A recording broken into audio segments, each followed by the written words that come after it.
Hello students, I hope you all are fine. आज ये जो क्लास है आपकी, ये हिंदी की रिवीजन क्लास है।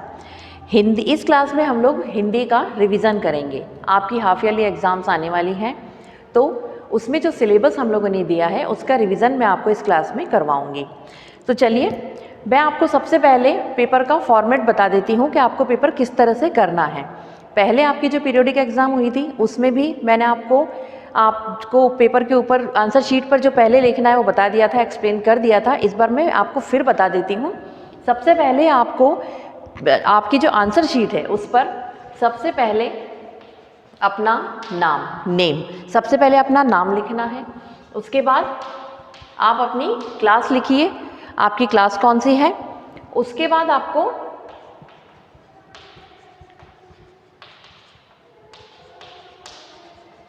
फादर्स नेम, अपने पेरेंट्स यानी अपने फादर का नाम लिखना है आपको। पहले अपना नाम, उसके बाद क्लास, आपकी क्लास कौन सी है, फिर थर्ड आपको फादर्स नेम, अपने फादर का नेम ऐड करना है।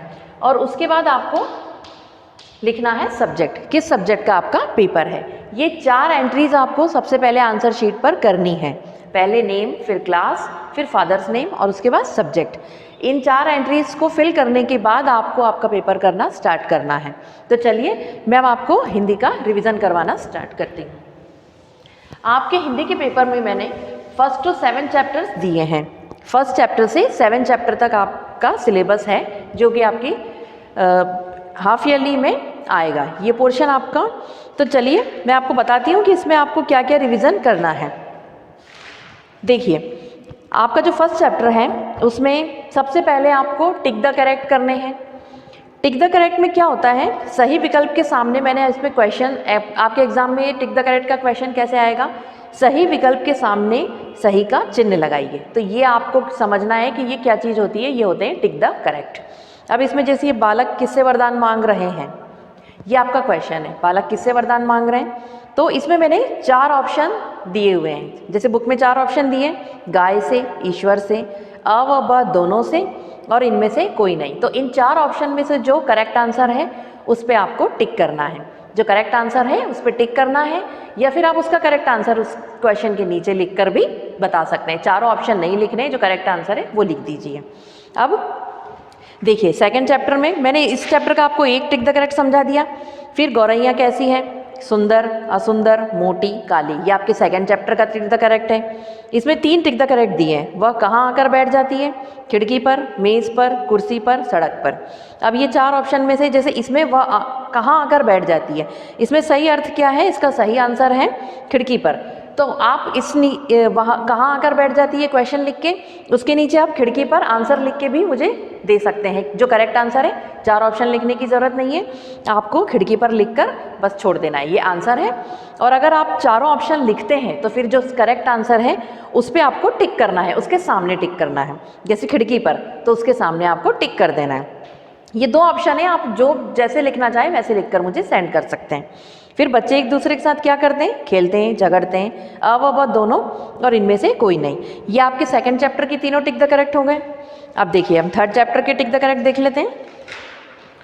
इसमें है अजब खेल किसके हैं, किसान के, जादूगर के, साधु के, लड़के के। फिर रुमाल में कितने पैसे का सिक्का था, 5 पैसे का, 10 पैसे का, 20 पैसे का और 2 पैसे का। फिर टोकरी कैसी थी, भरी हुई, खाली, टूटी हुई, मुड़ी हुई। अब देखिए, 4th चैप्टर में आपके टिक द करेक्ट हैं। 3 टिक द करेक्ट हैं इसमें। साइस जवाहर को घोड़ा अकेले दौड़ाने के लिए तैयार नहीं था क्योंकि उसे डर था, ये क्वेश्चन है। इसके 4 ऑप्शन है, वे भाग जाएंगे, वे गिर जाएंगे, वे डर जाएंगे और ये सभी। तो इसमें से जो करेक्ट आंसर है वो आपको नीचे लिख देना है आंसर डालकर। खाली घोड़े को वापस आते देख मोतीलाल नेहरू यह सोचकर घबरा गए कि घोड़ा थक गया है, कोई अनहोनी हो गई है, घोड़ा भाग गया है और ये सभी। इसमें भी आपको जो सही आंसर है उसके आगे या तो टिक लगा दीजिए या आंसर लिख दीजिए, जो करेक्ट आंसर है बस। जवाहरलाल नेहरू आज़ाद भारत के पहले क्या थे, प्रधानमंत्री, राष्ट्रपति, गृह मंत्री या गवर्नर। इसमें से जो करेक्ट आंसर है वो आपको लिखना है। ये आपके 4 चैप्टर के टिक द करेक्ट हो गए। अब देखिए, 5वें में कौन सा टिक द करेक्ट है। काली कलूटी कौन आई, बिल्ली, कुतिया, गाय और इनमें से कोई नहीं। इसमें जो करेक्ट आंसर है वो लिखना है आपको। बिल्ली के आने पर किसकी झपकी टूटी? चाची की, मामी की, अम्मा की या दादी की? मटकी में क्या है? दूध, घी, शहद, चावल। ये 3 आप टिक द करेक्ट आपके 5th चैप्टर के हैं। इनमें भी आपको पता है इसमें क्या करना है, आंसर लिखना है करेक्ट। फिर देखिए 6th चैप्टर में है चिंटू कौन था? खरगोश, भालू, हाथी या गधा? सेकंड है आपका इसमें बच्चों के पीछे पीछे चलकर चिंटू कहाँ पहुँचा? जंगल में, शहर में, सर्कस में, स्कूल में। अब चिंटू ने अन्य जानवरों को क्या दिखाया? बल्ला, चित्रों वाली किताब, गुब्बारा या गेंद? ये आपके 6th चैप्टर के टिक द करेक्ट हो गए। फिर आपका 7th चैप्टर तो लास्ट चैप्टर है सिलेबस का, वो आपको बताती हूँ। इसमें है पहला, दिवाली प्यारी आती है। घर का मैल हटाने को, खील बताशे लाने को, अ व दोनों और इनमें से कोई नहीं। अब देखिए इसमें आपके जो दिवाली प्यारी आती है इसमें 4 ऑप्शन है, घर का मैल हटाने को, खील बताशे लाने को, अ व दोनों और इनमें से कोई नहीं। अब आपके इसमें घर का मैल हटाने और खील बताशे लाने को मतलब दोनों चीज में दिवाली आती है, तो इसमें आपका क्या आंसर होगा? अ व ब दोनों। तो आपको अ और ब दोनों या तो करेक्ट आंसर ये लिखना है या उसके आगे आपको टिक लगाना है। लक्ष्मी गणेश का पूजन कब करते हैं? दिवाली पर, दशहरा पर, होली पर या इनमें से कोई नहीं। फिर दिवाली पर क्या करते हैं? पटाखे छुड़ाए जाते हैं, दिए जलाए जाते हैं, अ व ब दोनों और इनमें से कोई नहीं। यह आपके 7 चैप्टर के पूरे टिक द करेक्ट मैंने आपको रिवाइज करवा दिए हैं। आपको ये सभी टिक द करेक्ट रिवाइज करने हैं, याद करने हैं और इनमें से आपको कुछ टिक द करेक्ट पेपर में आएंगे, जो मैंने आपको फॉर्मेट भी बता दिया है कि आपको किस तरह से करना है। या तो आप करेक्ट आंसर लिख दीजिए उसके नीचे क्वेश्चन उतार कर, उसके नीचे आंसर डालकर, जैसे प्रश्न आप डाल देते हैं दिवाली प्यारी आती है, जैसे इसका आंसर है अ व ब दोनों, तो आप उसके नीचे उत्तर लिखकर अ व ब दोनों लिख सकते हैं। या फिर आपको ये इजी पड़ेगा कि आप उसका करेक्ट आंसर ही उसके नीचे लिख दें। चारों ऑप्शन लिखने की आपको ज़रूरत नहीं है। अब देखिए नेक्स्ट है आपके पेपर में आपकी जो फिल इन द ब्लैंक्स होते हैं। फिल इन द ब्लैंक्स आप जानते हैं, रिक्त स्थानों की पूर्ति कीजिए। आपके हिंदी के पेपर में ये आएंगे, रिक्त स्थानों की पूर्ति कीजिए। तो देखिए आपके 1st चैप्टर में है फिल इन द ब्लैंक्स, हमें गुरुओं का सम्मान करना चाहिए, हमें गुरुओं का डैश करना चाहिए। अब मैंने फिल इन द ब्लैंक्स लिख दिया, उसमें जो फिल करना है उसके नीचे आपको एक अंडरलाइन आ जाएगी, वो खाली जगह रहेगी, तो वहाँ पर आपको करेक्ट आंसर भरना है। आपको ऑप्शन दिए हुए हैं ऊपर, उन ऑप्शन में से छांट कर आपको करेक्ट आंसर उसके नीचे जो डैश वाली खाली जगह छूटी हुई है, जो एक लाइन खींची हुई है, वो आपको खाली जगह को फिल करना है उस ऑप्शन में से देखकर। फिर हमें सत्य के मार्ग पर चलना चाहिए। अब देखिए मान लीजिए मैंने सत्य और ये यहाँ लिख दिया, हमें पढ़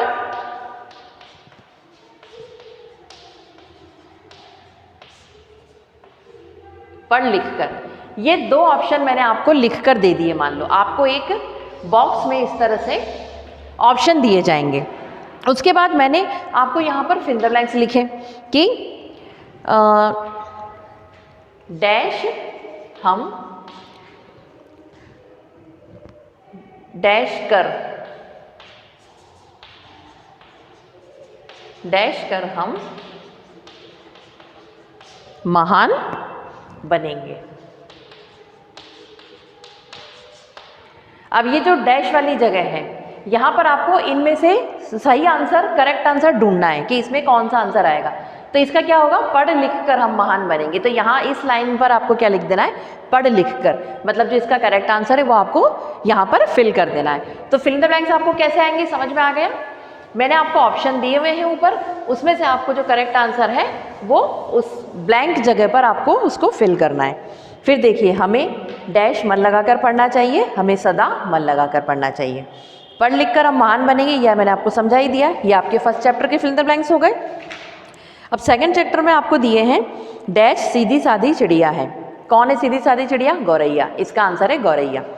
फिर वह मनुष्यों के घरों में ही अपना डैश बनाती है, घोंसला। गौरैया अपने बच्चों को डैश सिखाती है, खाना खाना सिखाती है। ये आपके 2nd के फिल इन द ब्लैंक्स हो गए। अब आपके 3rd चैप्टर में फिल इन द ब्लैंक्स हैं, मुझे भी जादू बहुत भाया।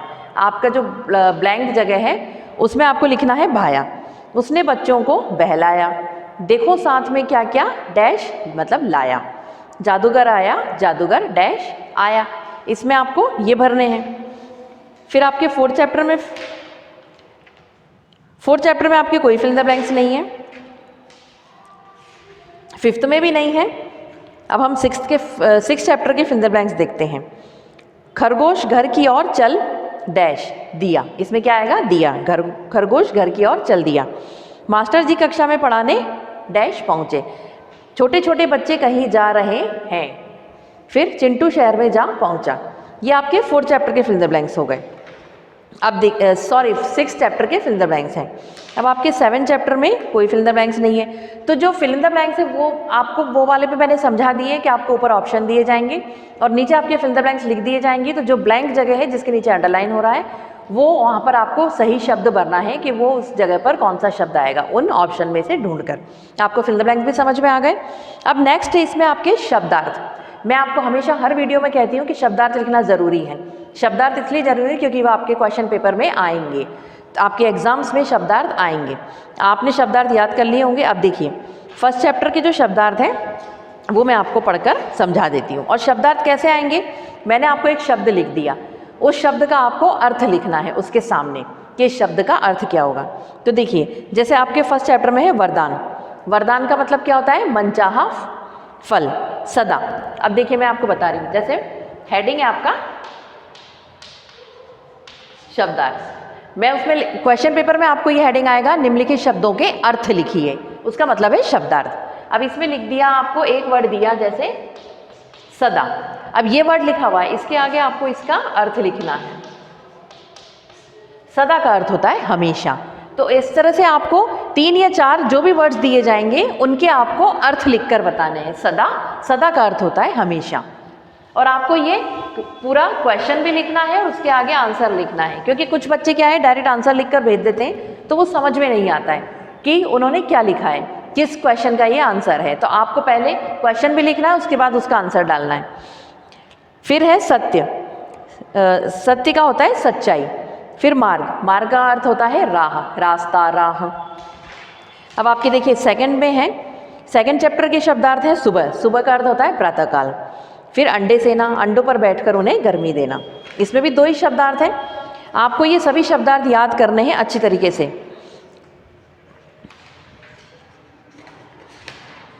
फिर देखिए 3rd चैप्टर में है आपका जादूगर।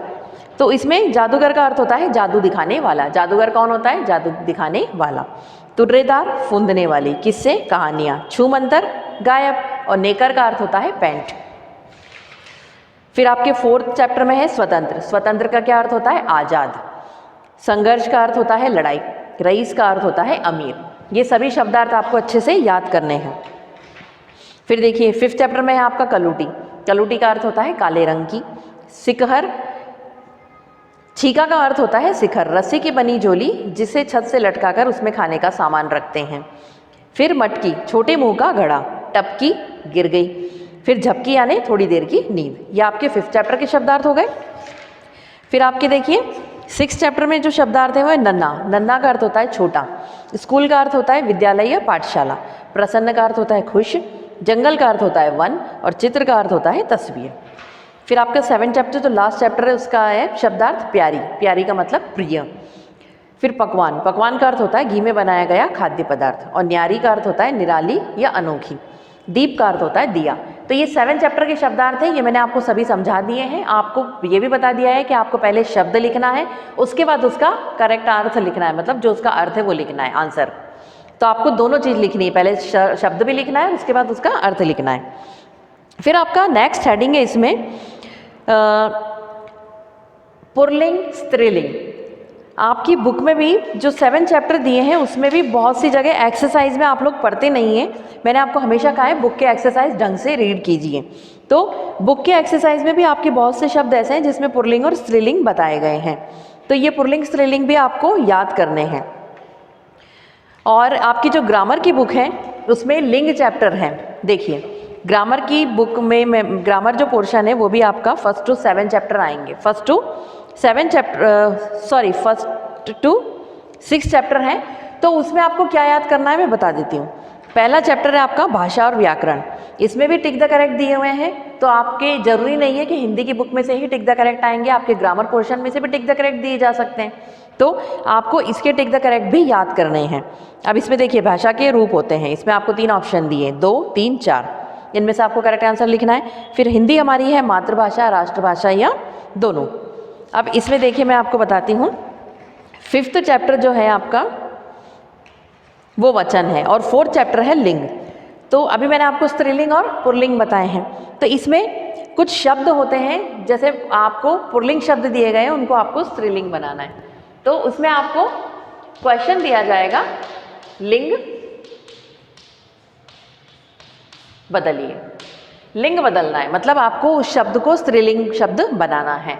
तो मैंने एक जैसे वर्ड आपको दिया आदमी। अब आदमी क्या है, पुल्लिंग शब्द है, आपको इसको स्त्रीलिंग शब्द बनाना है, तो क्या बनेगा, औरत। और जैसे दे दिया नर, तो इसका होगा नारी। तो ये हो गए पुल्लिंग शब्द, और इनको आपको किस में कन्वर्ट करना है, स्त्रीलिंग शब्दों में। तो इस तरह से आपको एक क्वेश्चन आएगा कि आपको पुल्लिंग निम्नलिखित शब्दों के स्त्रीलिंग शब्द बनाइए या लिंग बदलिए। तो आदमी का हो गया औरत, नर का हो गया नारी। इस तरह से आपको ये आएगा एक क्वेश्चन। ये भी हो सकते हैं आपके। तो आपको ये सभी याद करने हैं, आपको कुछ भी ग्रामर पोर्शन में छोड़ना नहीं है। वचन है तो वचन भी याद करने हैं, शब्दार्थ है तो शब्दार्थ भी याद करने हैं आपको, और पर्यायवाची है, विलोम शब्द है, ये सभी चैप्टर्स आपको अच्छे से याद करने हैं। ग्रामर पोर्शन में यही सब कुछ आता है, तो आपको ग्रामर की बुक में से भी ये सब कुछ पढ़ना है। आपके एग्जाम्स में सब आएगा ये। अब देखिए, अब इसमें आपका जो 5th चैप्टर है वो है वचन। वचन क्या होते हैं ये भी मैंने आपको वीडियो में एक्सप्लेन कर दिया है, और आपके क्वेश्चन आंसर भी लिखवाए हैं इसके। देखिए,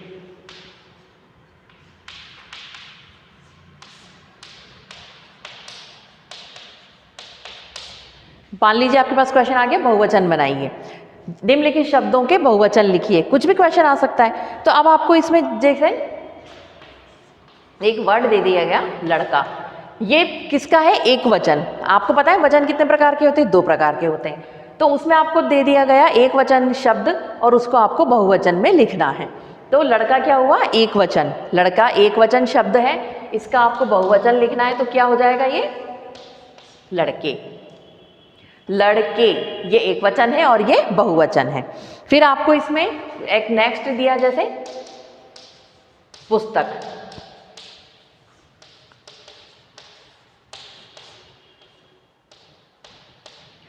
पुस्तकें ये एक वचन शब्द है, इसको आपको बहुवचन में क्या हो जाएगा, ये पुस्तकें। तो इस तरह से आपको वचन भी बदलना आना चाहिए। ये सभी आपके ग्रामर पोर्शन का रिवीजन हो रहा है। मतलब आपको हिंदी लिटरेचर की बुक में से और ग्रामर की बुक में से जो चैप्टर्स दिए गए हैं, तो उसमें ये सभी पोर्शन आने वाले हैं।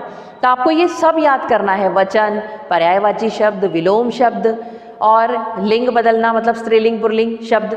स्त्रीलिंग शब्द है तो उसको पुल्लिंग बनाना, और पुल्लिंग है तो उसको स्त्रीलिंग बनाना। अब देखिए नेक्स्ट है आपका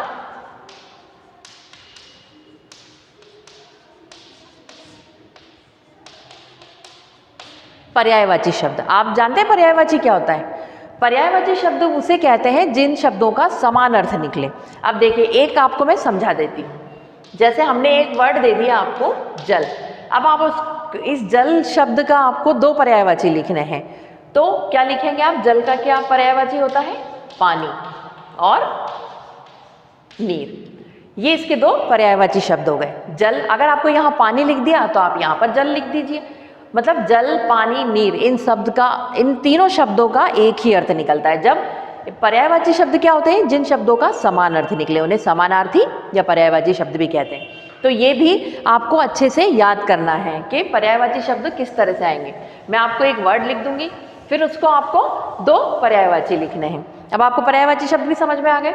अब नेक्स्ट हेडिंग है आपका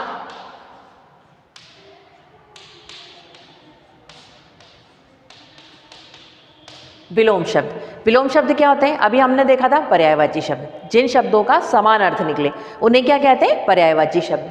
विलोम शब्द किसको कहते हैं? जिन शब्दों का उल्टा अर्थ निकले, मतलब समान अर्थ न निकलकर उल्टा अर्थ निकलता, उसे हम क्या कहते हैं? विलोम शब्द कहते हैं। अब देखिए मैंने आपको एक वर्ड दे दिया यहाँ पर, काला। काला एक शब्द है। अब इसका उल्टा अर्थ क्या निकलेगा? काला। काला का उल्टा क्या होता है?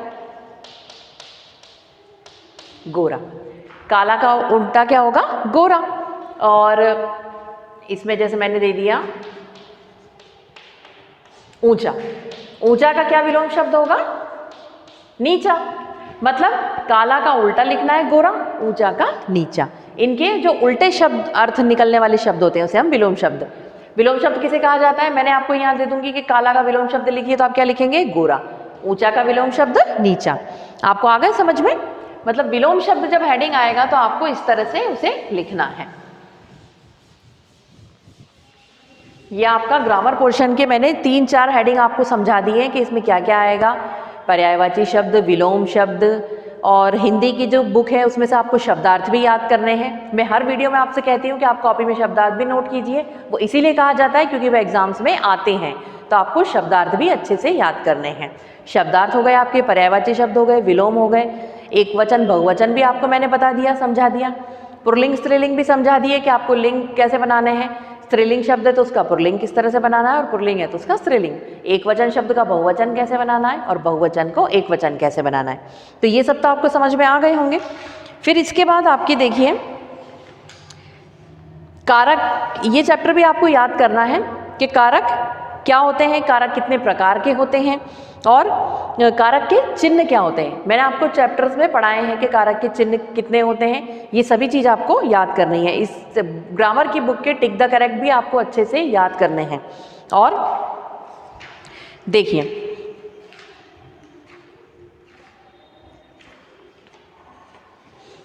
अब आपका जो ग्रामर का फर्स्ट चैप्टर है उसमें आपको क्या है, उसका हेडिंग भाषा। आपको ये सभी याद करना है कि भाषा किसे कहा जाता है, व्याकरण किसे कहा जाता है, और भाषा के रूप कितने होते हैं। भाषा के कितने रूप होते हैं, भाषा की परिभाषा, भाषा के कितने रूप होते हैं, व्याकरण किसे कहा जाता है, व्याकरण की परिभाषा। फिर आपका नेक्स्ट है वर्ण और मात्राएं। तो वर्ण और मात्राएं में आपको वर्ण क्या होता है, वर्ण किसे कहा जाता है, मात्रा किसे कहा जाता है, ये सब आपको इसमें पढ़ना है। फिर थर्ड चैप्टर है आपका संज्ञा। संज्ञा क्या होती है, संज्ञा मीन्स नाउन।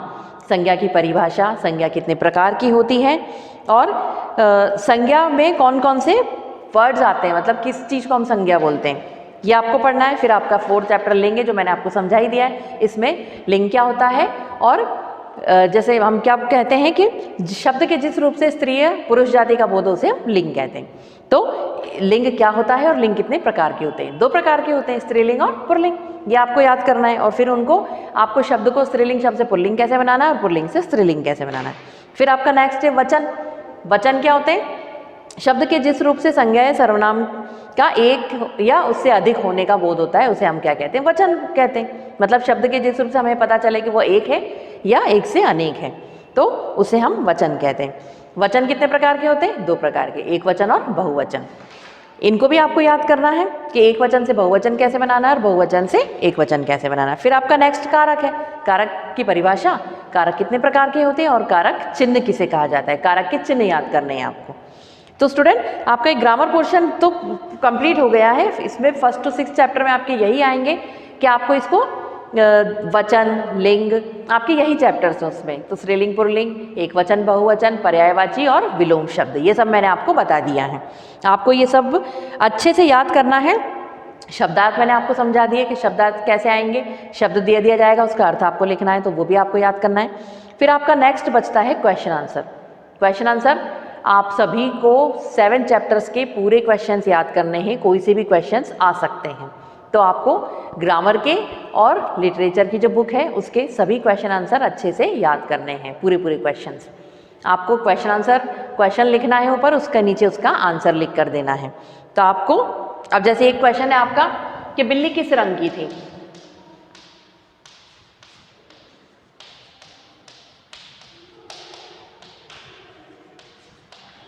बिल्ली किस रंग की थी, यह आपका हो गया प्रश्न। अब आपको यहाँ क्वेश्चन भी लिखना है, पेपर में आपको क्वेश्चन भी लिखना है, डायरेक्ट आंसर लिख के नहीं भेजना है। पहले आप क्वेश्चन लिखेंगे, उसके नीचे आप लिखेंगे कि बिल्ली किस रंग की थी।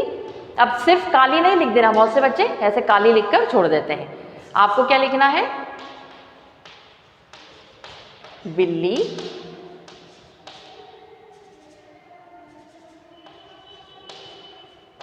काले रंग की थी। बिल्ली कैसे रंग की थी, बिल्ली काले रंग की थी। तो इस तरह से आपको क्वेश्चंस भी लिखना है और उसके नीचे उसका आंसर लिख के भेजना है मुझे। आपको ग्रामर के जितने चैप्टर्स दिए गए हैं उन सभी चैप्टर्स के क्वेश्चन आंसर भी याद करने हैं, कोई सा भी क्वेश्चन आ सकता है, और लिटरेचर की बुक में से भी आपको सभी क्वेश्चन याद करने हैं। अब इसके बाद आपका लास्ट जो बचता है वो है आपकी एप्लीकेशन और ऐसे। एप्लीकेशन आपको कैसे लिखना है, आपको मैंने एप्लीकेशन लिखवा दी है। सबसे पहले आपको पूरा फॉर्मेट लिखना है, जैसे सेवा में, फिर यहाँ से आपको श्रीमती,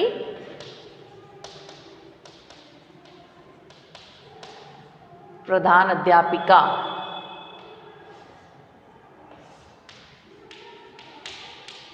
महोदया, फिर आपके स्कूल का नाम, फिर गुना,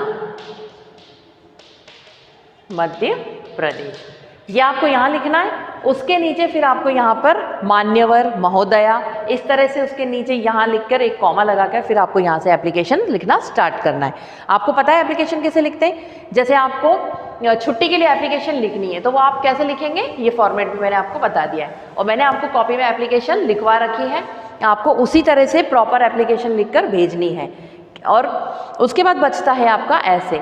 आपको जो भी टॉपिक दिया जाएगा ऐसे का, उस पर आपको 4 लाइन, 5 लाइन, 8 लाइन, 10 लाइन, जो भी हम पेपर में देंगे आपको उतनी लाइन लिखकर भेजनी है ऐसे की। तो आपको पेपर का फॉर्मेट अच्छे से समझ में आ गया होगा। मैंने आपको पूरे रिवीजन करवा दिया इस सब्जेक्ट का कि आपको 1 to 7 चैप्टर आएंगे तो उसमें आपको शब्दार्थ, question answer, fill in the blanks, true और फॉल्स, उसके बाद आपके टिक द करेक्ट, पर्यायवाची ग्रामर पोर्शन में पर्यायवाची, विलोम शब्द, फिर उसके बाद आपके लिंग बदलिए, एक वचन, बहुवचन, ये सब मैंने आपको रिवीजन करवा दिए हैं। आपको इसी तरह से पूरे पेपर की तैयारी करनी है। उस कहीं से भी कुछ भी आ सकता है बुक में से, तो आप सब कुछ याद करेंगे, कुछ भी छोड़ना नहीं है आपको। और आपको अच्छे से पेपर देना है, क्वेश्चन भी लिखना है और क्वेश्चन के नीचे आपको आंसर लिखना है। टिक द करेक्ट में मैंने आपको बता दिया है। टिक द करेक्ट का आप क्वेश्चन लिखिए और उसके नीचे डायरेक्ट उस 4 ऑप्शन में से जो करेक्ट आंसर है वो लिख दीजिए नीचे। आपको 4 ऑप्शन लिखने की ज़रूरत नहीं है।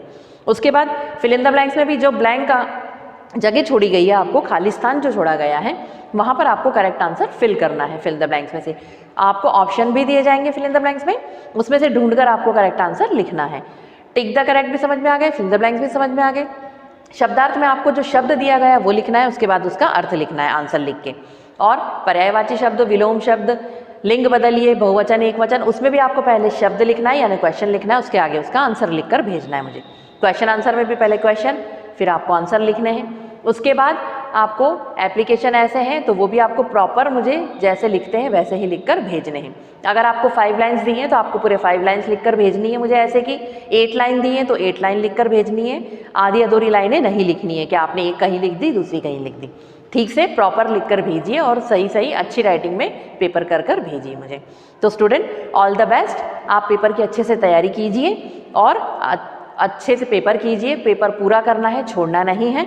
आपको बहुत टाइम दिया जाएगा, उसमें सब कुछ याद करके आपको अच्छे से पेपर करना है। Thank you and all the best.